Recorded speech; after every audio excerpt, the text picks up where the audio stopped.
बड़ी खबर आ रही है। इजराइल पर हिजबुल्लाह का बड़ा अटैक हुआ है। हिजबुल्लाह ने गलीली पर दागे 80 रॉकेट। हाइफ और एकरे को भी निशाना बनाया गया है।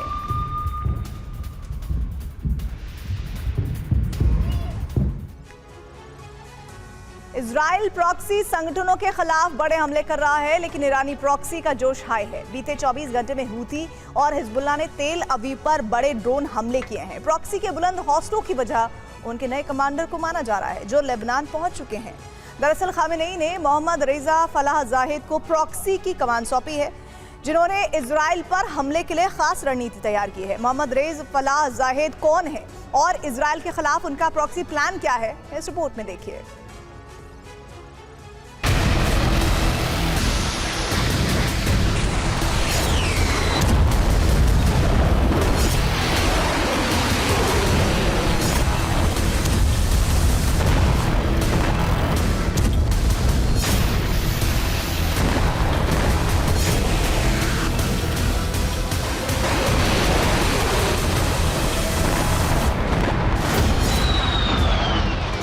इजराइल के हमले चाहे जितने विध्वंसक हों, ईरानी प्रॉक्सी पीछे हटने के लिए तैयार नहीं है।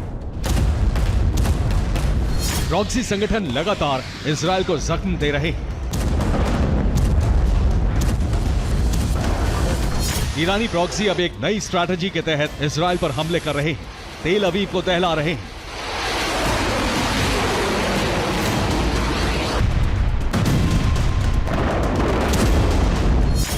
प्रॉक्सी की नई रणनीति क्या है वो आपको बताएंगे, लेकिन उससे पहले बीती रात हुए हमलों की तस्वीरें आपको दिखाते हैं। ये रात 11 बजे के आसपास का वीडियो है, जब भूमध्य सागर की तरफ से एक ड्रोन आता दिखाई दिया। इजरायली शहर सायरन की आवाजों से गूंज उठे।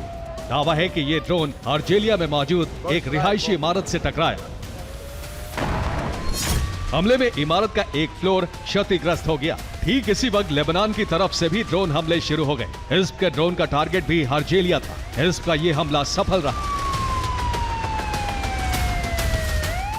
बीती रात यमन और लेबनान से होने वाले हमलों की ये महज शुरुआत थी। दोनों प्रॉक्सी संगठनों ने अर्जेलिया के टारगेट पर बड़े हमले किए।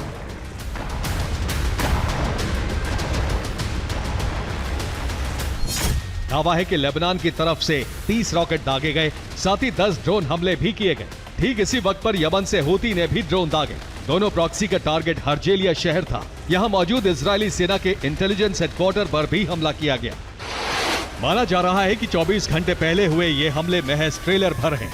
आने वाले दिनों में ईरानी प्रॉक्सी ऐसे ही संगठित हमले करने वाले हैं। सवाल है कि अचानक ईरानी प्रॉक्सी इतना आक्रामक क्यों हो गए हैं?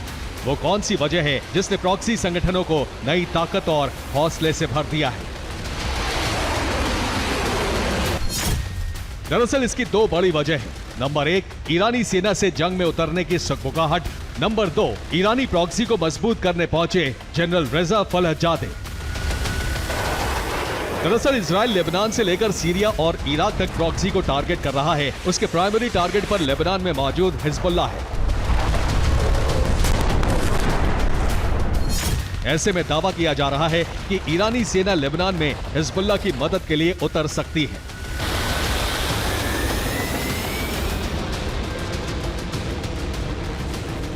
हाल ही में IRGC की वासिज विंग ने वॉलंटियर लड़ाकों की भर्ती निकाली थी। इन वॉलंटियर्स को स्पेशल ट्रेनिंग देकर लेबनान भेजने की तैयारी थी।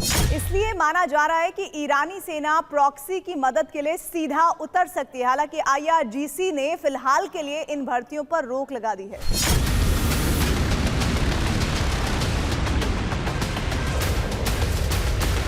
ईरानी प्रॉक्सी के हौसले बुलंद हैं, जिन्हें दिशा देने के लिए ईरान ने अपने सबसे भरोसेमंद जनरल रेजा फलाहजादे को अब प्रॉक्सी की कमान सौंप दी है। रेजा फलाहजादे IRGC की कुद्स फोर्स के डिप्टी कमांडर हैं। फलाहजादे को खामेनेई का सबसे वफादार माना जाता है। इस्माइल कानी के सभी अधिकार अब फलाहजादे को दिए गए हैं। उन्हें हिजबुल्लाह के पुनर्गठन की जिम्मेदारी दी गई है। इसके साथ ही सभी प्रॉक्सी की कमान अब फलाहजादे के पास है। खामेनेई के आदेश पर रेजा फलाहजादे बैरूत पहुंच चुके हैं और उन्होंने अपना काम भी शुरू कर दिया है।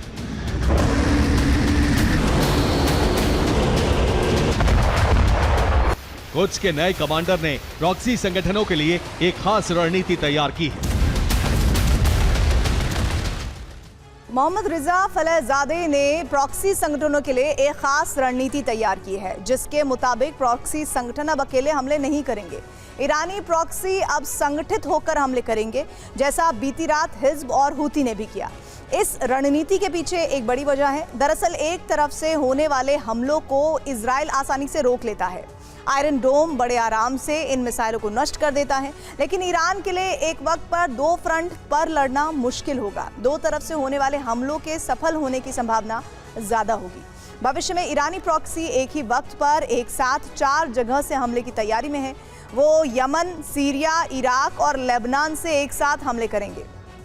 एक तरफ से होने वाले चौतरफा हमलों को रोकना इजराइल के लिए लगभग असंभव होगा।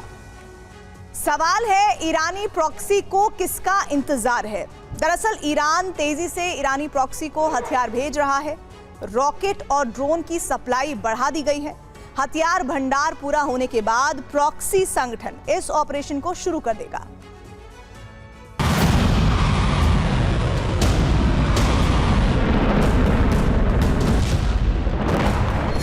फलहजादे के ऐलान ने ईरानी प्रॉक्सी को जंग जीतने का भरोसा दिया है। ऐसे में वो पहले से ज्यादा घातक हमले इजराइल पर कर रहे हैं।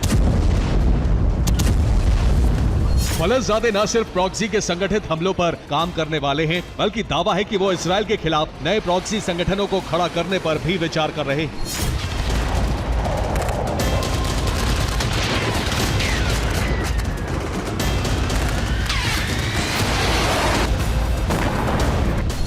फिलहाल सीरिया में ईरान के 2 प्रॉक्सी संगठन एक्टिव हैं, जबकि इराक में 5 प्रॉक्सी संगठन काम कर रहे हैं। इसके साथ ही लेबनान, यमन और गाजा में एक प्रॉक्सी संगठन है।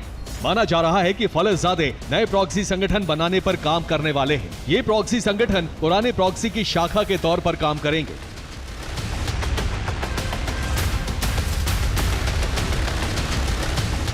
फलहजादे का फोकस जहां संख्या बल और मजबूत रणनीति पर है, वहीं उनका ध्यान हथियारों की सप्लाई बढ़ाने पर भी है। फलहजादे इस बात को अच्छी तरह समझते हैं कि बिना हथियार के प्रॉक्सी संगठन और उनके लड़ाकों की बड़ी संख्या इजराइल का कुछ नहीं बिगाड़ सकती।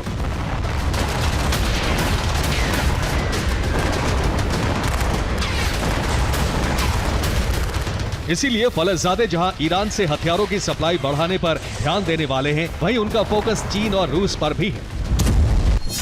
माना जा रहा है कि फलहजादे सीरिया में मौजूद रूस के हथियार गोदामों को ईरानी प्रॉक्सी को इस्तेमाल करने के लिए बनाने की कोशिश कर रहे हैं। चीन से बैलिस्टिक मिसाइलें और रॉकेट की खेप तेज करने पर बात करने वाले हैं। सिर्फ इतना ही नहीं, दावा है कि मोहम्मद रजा फलहजादे प्रॉक्सी की मदद के लिए तुर्की से भी बात कर सकते हैं। साफ है कि ईरानी प्रॉक्सी के नए कमांडर मोहम्मद रजा फलहजादे का फोकस जहां हिजबुल्लाह को खड़ा करना है, वहीं वो सभी प्रॉक्सी संगठनों में नई ताकत फूंकने की तैयारी में है, जो इजराइल के लिए टेंशन बढ़ाने वाली खबर है।